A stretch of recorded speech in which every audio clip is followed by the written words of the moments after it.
How will your child survive school with low literacy? Are they in an intervention program and still struggling? Are you feeling panicked about your child's future? Do you ever question how will they survive in school? How will they survive in life?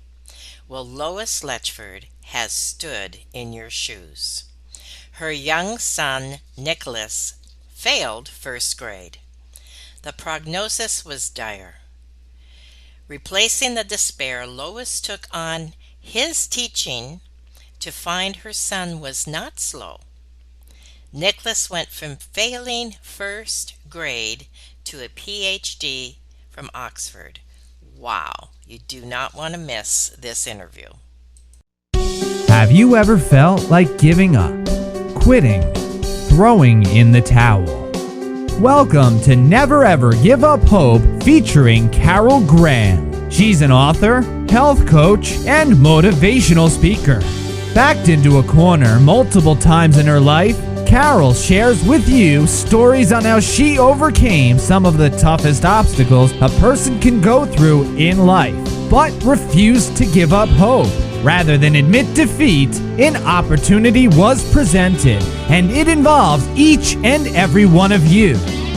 Carol will feature spectacular guests who will share their messages of hope, encouragement, and their inspiration to prove why life's adversities only make you stronger. And now, welcoming the host of the show, here's Carol Graham. Lois Letchford's dyslexia came to light at the age of 39 when she faced teaching her son, Nicholas. Examining her reading failure caused her to adapt and change lessons. The results were dramatic. Lois qualified as a reading specialist using her non-traditional background, multi-continental experience, and a passion for assisting other failing students. Welcome, Lois. Thank you, Carol. I am delighted to be here. I related to your story because when my son, who we adopted and did not know he had fetal alcohol until he was 7 years old and in school, and realized that he had a severe learning disability. And back in those days when they ostracized some of these kids, I ended up pulling him out of school in first grade and decided to do homeschool. I knew nothing. So I can relate on that level, but your story, you had a background in education, and I am thrilled to hear that your story as I read it is as exciting, and I'm anxious because I know that other people are going to be helped by this. And there are many people who have been in your shoes. And I sincerely appreciate you being here today. So let's start with your story. Share your struggle with dyslexia to begin with. As you said, I only put a name to it when I was 39. Wow. I clearly remember struggling really in reading throughout my education, and I didn't know it. All I knew was that it took a lot of work. What I recognized was that I could read words I could not comprehend, and that background helped me when I came to Nicholas, who couldn't decode or comprehend. Interesting. And as I started to work with him and started to do some reading, I realized that when you decode and all you're doing is decoding, we're not teaching children how to search for meaning. And secondly, abstract words are much harder to learn and find the meaning than concrete words. And when I say abstract words, I'm talking about the sight words, the little words that make the sentence and change the prepositions in front of, behind, before, beside them. All of those things make a difference. Simple words like then and than that even some skilled readers muddle up. And the big one are pronouns. because pronouns are easy to decode, but the meaning doesn't lie in the word. The meaning lies in the context of the sentence. And I didn't know any of those things. All I knew was that when I was reading a book, I created a stick figure. I could tell you the main characters. I could tell you what went on, and that was about it. The detail that skilled readers create. Skilled readers create Rembrandts when they're reading. I could only create the bare minimum. Now, is that normal with dyslexia? Now, not always. Sometimes there's an absolute struggle in decoding, and there's a struggle in decoding and creating meaning. So dyslexia varies per child. It varies on the conditions and on the genetic makeup of the child. And then the biggest one, it depends on how the child has been taught. Reading was always a struggle. My one big bonus was that my mother pushed for my education. And so I started elementary school in a low socioeconomic area. When I was in 8th grade, my older sister went on to 11th grade at another school, because our school finished at 10th grade at the time. This is in the 1970s. And my sister said, "Mum, Lois has to go here now," so that I could do grade 8, 9, 10, 11 and 12 in the one school. Moving to that school changed my life, because you are with a stream of people who have direction. At my other school, the only thing that they were aiming for was to leave school and work on the farm. And when I went to the school, and it was called Lockyer District High School in Australia, other people were learning. I worked harder to achieve my goals, and I knew I always worked hard. But here I really worked much harder, and I had to work hard to comprehend. And I remember thinking, as we're doing history, what do words mean? And what does the word imperialist mean? And with that, then I had to do some searching. I was never a good student, and that impacts my self-esteem. You're right, it impacts Yes, relationships. yes. I was reluctant to reach out to a lot of other people because I really felt unworthy at that stage. I had enough of a score to go to teachers' college at the time, and I did physical education, and I scraped my way through that. But what was interesting was how I was taught. I had to do anatomy and physiology as part of the course. The first time I did anatomy, it was words, words, words, words, and they went right over the top of my head, and I couldn't learn anything. I had to repeat that subject, and this time the professor brought in a box of bones. And instead of the words being abstract, he had a bone in front of me, pointed out all of the compartments of a bone, all of the areas of the bone.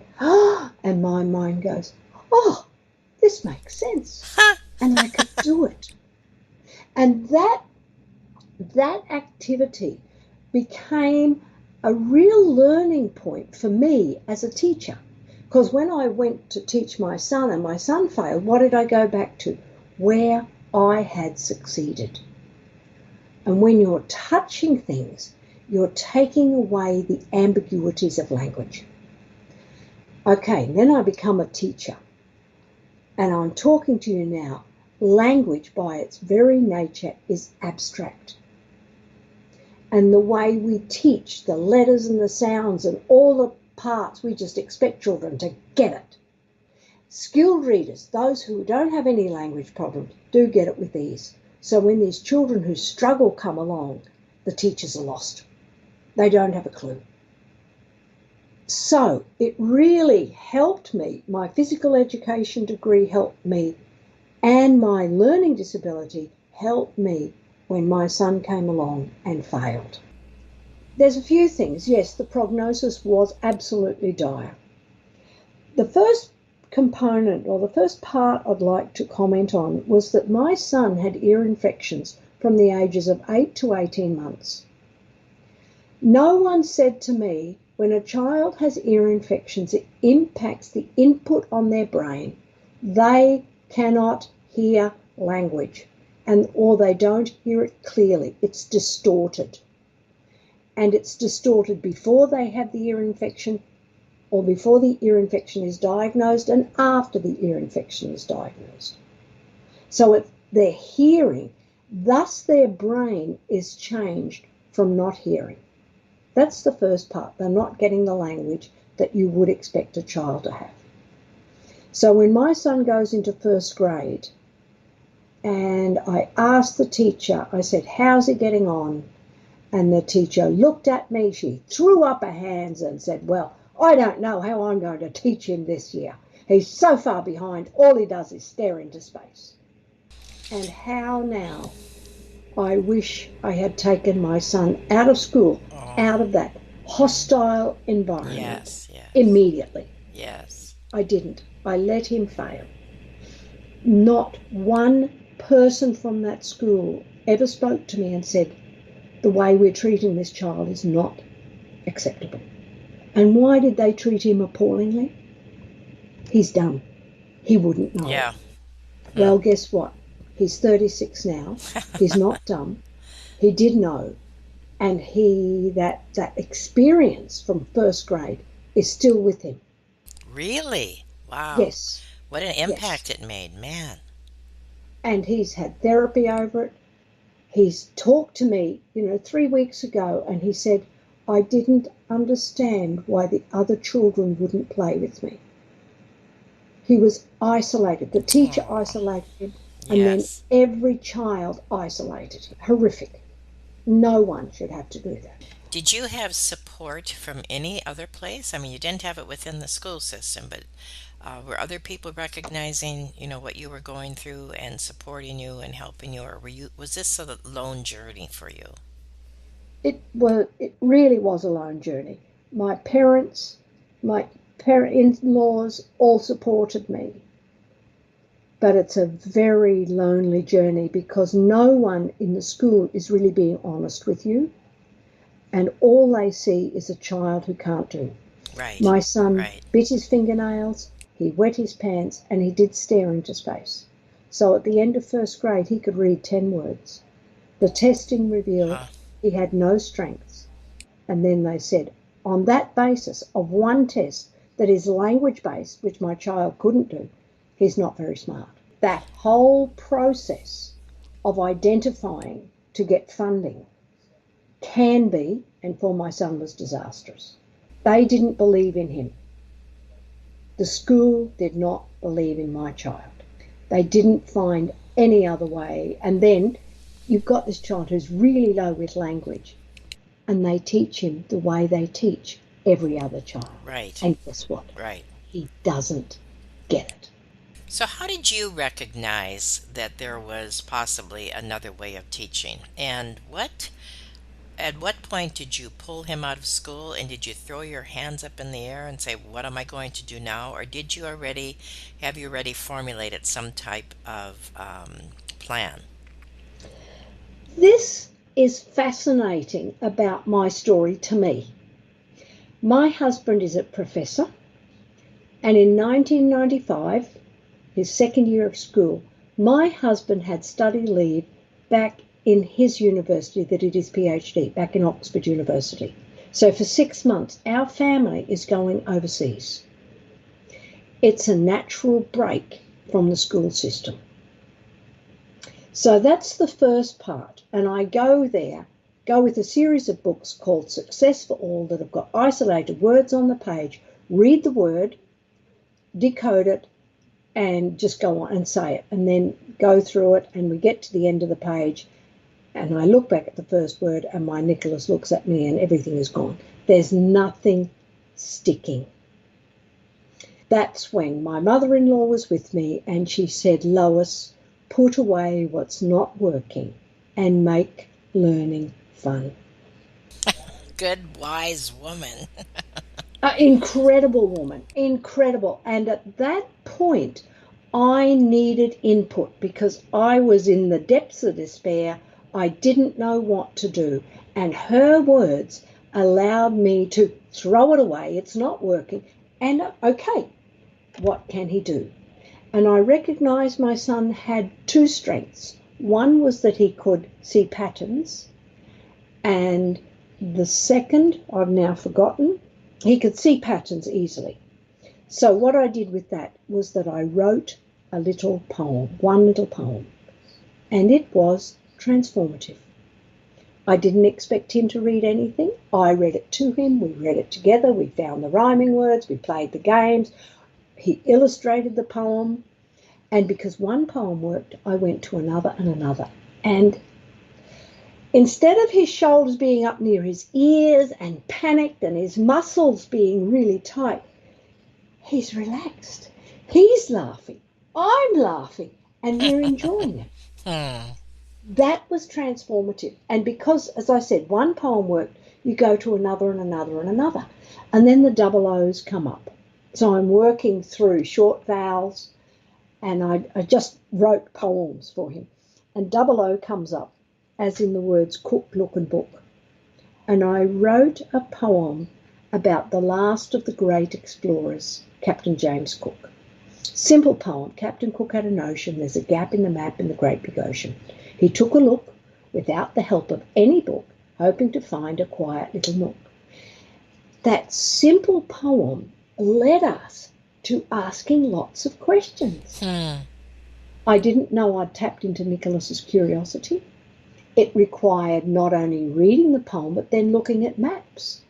And everywhere we went in Oxford, there were map shops. So then we could say, was this before Cook or after Cook? And questions started to come. And learning went from our little classroom to everywhere we went in Oxford and built up a timeline of world history. While we're doing this, Nicholas said to me, can I see Captain Cook's original maps? And my mind exploded. No kidding. And I knew that question didn't come from a child with a low IQ. Exactly. And the next question he asked to me was, who came before Captain Cook?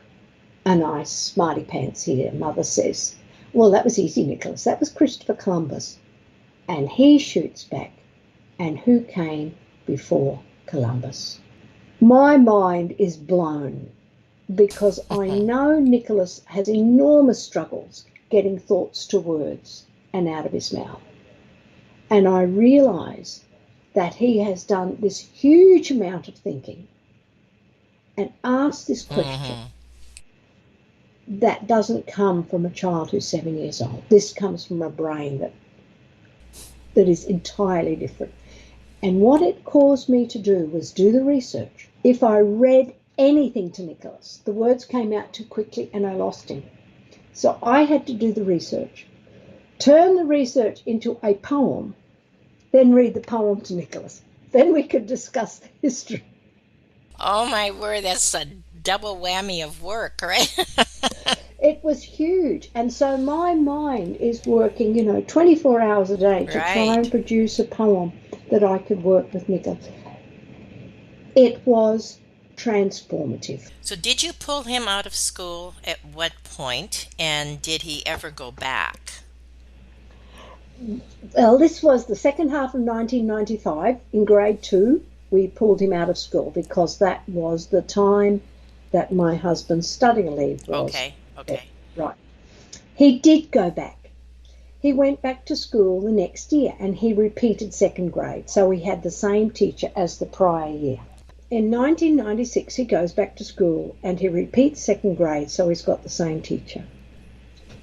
One day I happened to visit school and I saw the diagnostician who had done the testing with Nicholas. And here's me, I'm excited. I am so pleased that all that Nicholas has learned. And I say this to her. She's standing in front of me. She puts her hands on her hips and says, well, I've spoken with the reading teacher and he's gone backwards. And in Oh, fact, wow. he's the worst child I've seen in 20 years of teaching. And I still struggle to say that. Of course. It's emotional. Yes. Absolutely. So, what was your response? My response, I don't think quickly. I would have an auditory processing disorder as well. So I just walk away. I walked away and I talked to another friend for hours. And I went back to school to her and I said, you can call him whatever you like. But if he is the worst child you've seen in 20 years of teaching, don't expect him to learn like everybody else. That was a critical pinpoint moment in his life and mine. And then this is what happened next. That afternoon, he comes home with sentences to learn the sight words. You know, these little words that are Right, challenging right, to learn, right. the abstract ones. And he comes home with the word saw, S-A-W. And he has two sentences and he reads them to me. He's standing really tense, holding this precious piece of paper, and he reads, I saw a cat. And he goes, no, no, shakes his head, no, no. And then, I was a cat. No, no, he said. And then it's, I had a cat and I assed a cat. And he just stopped and handed me the paper. I read the sentences and I read, I saw a cat climb up a tree. And the second sentence was even better. I saw a man rob a bank. It took me a little while to work out what was so bad and what was so wrong with these sentences. Hmm. And the first was that the word saw has three meanings. The first meaning is the object, the saw. The second is to cut. And the third meaning is the abstract meaning of the past tense word to see. The teacher has only provided the abstract meaning of the word saw, and she has failed to give him a complete example of how the written language works. So when my son read, I saw a cat, or I saw a cat, and he stopped, he's searching for meaning, and he cut the cat in half. And he said, this Oh, doesn't make any sense. wow. Which is why he went back and reread the sentence, and none of it made any sense. And the part that really made me upset was that you then have to ask the question, has the child seen a cat up a tree? My son had spent 6 months in another country looking and seeing amazing things about our world, and the teacher chose to use a standard sentence which he had never seen. And then when he couldn't do it, she'd turn around and say, well, he can't do it because he's not very smart. Instead of saying, what do I have to do to teach this child to learn to read? Talk about stepping out of your comfort zone. My goodness, you had to relearn and figure out. Oh my goodness, I am so impressed. So, continue. What happened next? Because Nicholas was in school, he was working well in school. If he came home and didn't understand anything, the child cannot say to you, this doesn't make any sense. All they can do is shut down, and I could see something wouldn't Mm, work. hmm. So I then would realize, oh, he can't do this. Okay, what do I have to do to help him do it? And oftentimes, at the time I was a stay-at-home mother, I would spend 24 hours on an activity so that if he came on home on Monday with something he didn't understand, I would have an activity ready for him for Tuesday afternoon. It took an enormous amount of effort on my part to make sure he was getting everything that he needed in school. It wasn't long, 3 or 4 months later, he picked up a book, and at 5 o'clock in the morning, he's sitting, dressed for school, in his school uniform, on the couch, and reading the book that we had read the last year. That was, and for me to see that and hear that was just amazing. And he got it. So from there on, it was just step after step after step of doing it. What happened to me was because of this experience, I learned not to trust the reading teacher. And I went back and became, instead of a physical education teacher, I switched my degree to become a literacy teacher. My experience of teaching Nicholas was so powerful, and I started to read everything I could, and I realised what I had done was right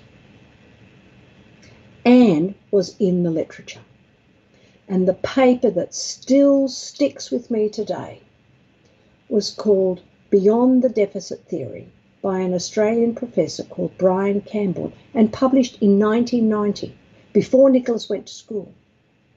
And it said, when children fail to learn to read, the first thing we do is blame the child. We look at the Wow. testing and say, Wow. well, look at their IQ, look at their home background, look at this, look at that, look at why they're failing, instead of how does our teaching impact the child? Yes. Are we Yes. giving? And the first thing it said was, we give incomplete examples of how the written language works. What happened to my son? And that paper blew me away. Everything I have read, just adds to my knowledge. So I've read over 1,000 academic papers now. This is innovation at its best, right? And it's connecting uh, academic literature with practical world. Yes, yes. Take a break. I'm hearing that as you're talking, and I'm absolutely so impressed. We're going to take a very short break, and when we come back, I want you to share your memoir and anything else you would like to encourage the listeners who may be going through something similar. We'll be right back. Carol Graham would like to show you the path from misery to miraculous triumph in her fast-paced memoir, Battered Hope. She relates her determination to succeed as someone who experienced one horrendous nightmare after another: gang raped and left for dead, loss of a child, husband falsely imprisoned, and cancer. Nothing could break her tenacity or faith. No matter what you face, heartache, loss, suffering, or injustice, Carol will illustrate how she became a victor the same way you can. The secret is to never, ever give up hope. Order your copy at Amazon or batteredhope.blogspot.com. My book tells the story of my journey to reading and my son's journey. What's interesting about my son's journey to me is the extreme privilege we had to help him go from the bottom to the top. And how if we had stayed in our hometown and never left, my son would not be where he is today. And I say that because my son was always seen as a child with a learning disability. That's all they could see. And we lived on 3 continents to have him succeed. And each continent made a contribution that wasn't available somewhere else. Nicholas was born and went to school in Brisbane, Australia, and that's where our first failure happened. And once he read, he's still behind, but he's doing well. According to them, he's doing really well in school. When he was in 5th grade in 1999, we moved to Lubbock, Texas. Now, Lubbock is in the middle of nowhere in Texas. And Nicholas, in that scenario, went from the bottom of the class to the top. So, in Lubbock, it was a mindset shift more than anything. And in my book, I identify 9 factors that helped him go from the bottom to the top. And the one I would love to tell parents about is that happened by accident, was that living in Lubbock, you do a lot of driving. And I spoke to the librarian one day and said, what do I do? The boys are in the car and they fight. She said, listen to books on CD.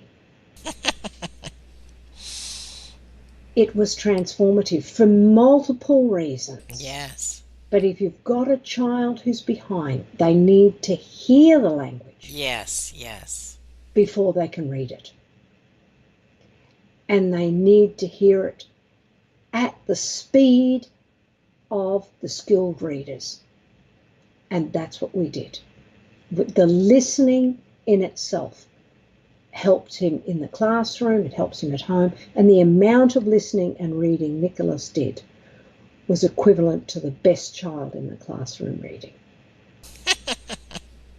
Was Mama proud? I was amazed.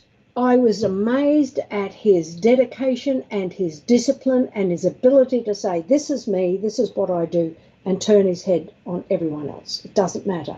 This is what I do. He's worked like he's been doing a PhD since he was 11. Huh.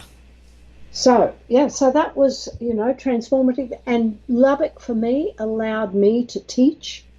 I was teaching there when I met a mother whose 13-year-old son was non-reading and spent 4 years in a phonics-only reading program. And I said, I think I know what to do. There's more involved in reading than just teaching decoding. Mm-hmm. And the school district paid for me to teach him over the summer. By the end of the summer, he was reading. And the mother wrote to the school district and said, you employ this woman or I sue you. I got employed. And I worked with him for 3 years, and he ended up graduating high school and graduating college with an honours degree in communication.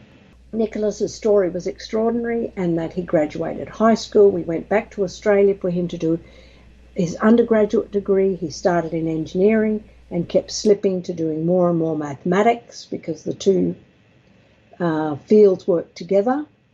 And he ended up, after 5.5 years, having an honours degree in engineering and an honours degree in mathematics.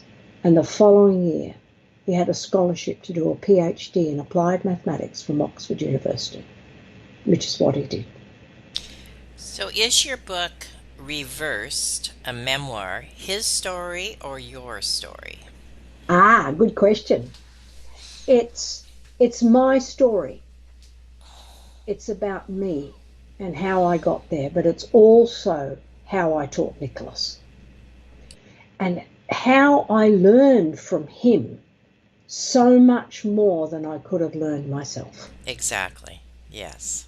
The book ends when Nicholas completes his PhD. So we know he did well. I spoke to Nicholas after that, and now I've got this confident, articulate young man who feels he can take on the world. There's ups and downs, and there always will be, but he's confident. And I said to him, Nicholas, can you tell me what happened in first grade? I don't know. My son cried. His tongue went around and around in his mouth, and not one word came out. And it was the first time I'd recognised that he had been traumatised in school and I hadn't dealt with it. And I thought, I can't do anything about this now, but I said to him, Nicholas, can you tell me what happened when you and I learned together? And this is nearly 30 years ago when I was talking to him. And he said, 25 years ago, sorry. And he said to me, I remember the poems you wrote. You wrote Mug of a Bug and Windmill on a Hill.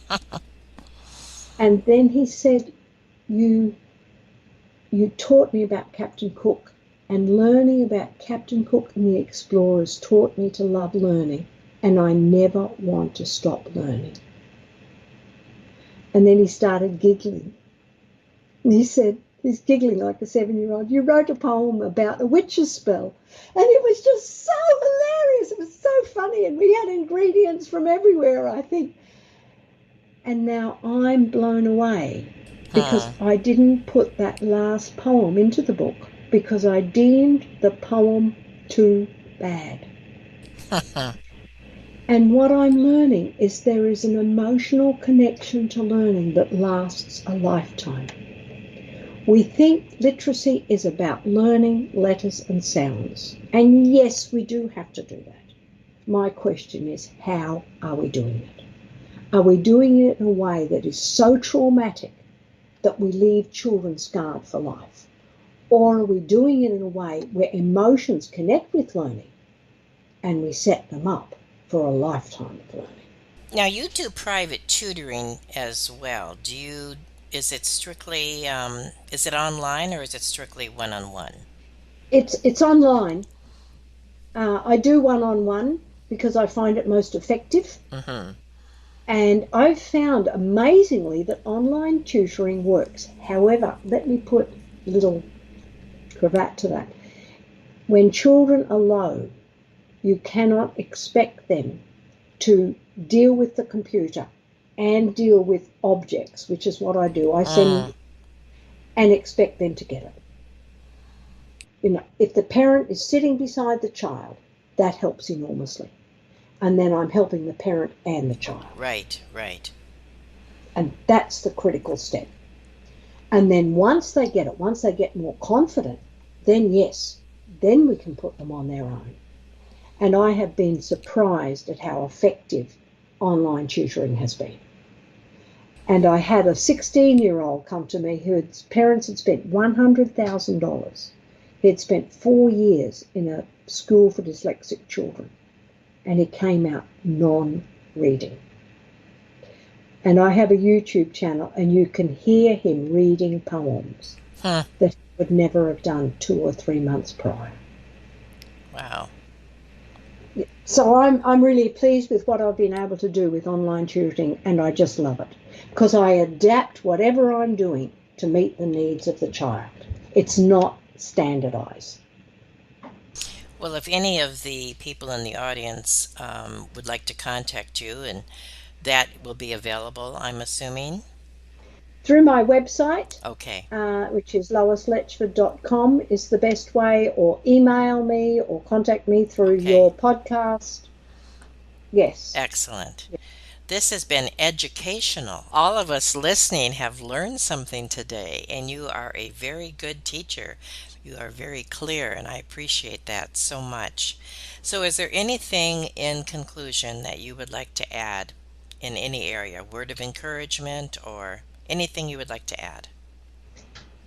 We think literacy is, as I said, about learning letters and sounds, and that's it. There's more involved. And the first is that we have to get a child's attention. And secondly, we have to create active learners, children who are wanting to do it. You cannot inject learning into anybody. Irrespective of whether you're learning to read or you're being a surgeon, learning happens within the child, within the person. So they are the two things we have to create. We have to create conditions that allow our children to learn. And that's really what I do. Thank you. That is an excellent summary. And thank you so much, Lois, for what you shared with us today.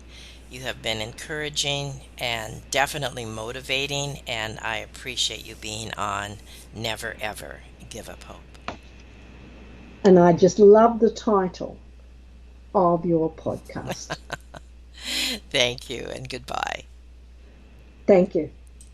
Thank you for listening to Never Ever Give Up Hope, featuring Carol Graham. Did you know that most people succeed because they are determined to?